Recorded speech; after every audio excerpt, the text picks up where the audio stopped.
अस्सलाम वालेकुम। देखिए आज तकरीबन 15 से 20 पेशेंट देखें, उसमें से सब पेशेंट को ट्रीटमेंट बताई गई कि पीआरपी ट्रीटमेंट है, जो लेटेस्ट ट्रीटमेंट है जिससे हम कमर की दर्द का इलाज करते हैं। इसके अलावा घुटने की दर्द का भी इलाज करते हैं। तो सब ने एक ही सवाल किया कि डॉक्टर साहब इसकी गारंटी दें हमें, क्या गारंटी है कि हम ठीक हो जाएंगे। देखिए बात यह है कि जो पीआरपी ट्रीटमेंट है ना, वो एक नेचुरल ट्रीटमेंट है।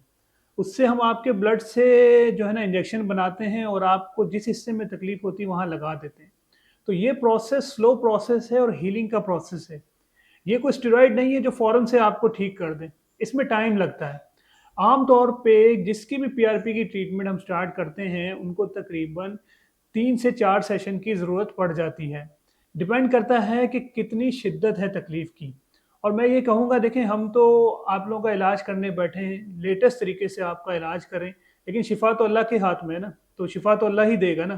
तो हम तो एक इलाज करेंगे जो पॉसिबल न्यू टेक्निक है उसके ज़रिए इलाज करेंगे। तो कभी भी मेडिकल फील्ड में चाहे बड़े से बड़ी सर्जरी क्यों ना हो, इस बात की हम गारंटी नहीं दे सकते कि इससे आपको 100% शिफा मिल जाएगी, क्योंकि शिफा तो अल्लाह के हाथ में है।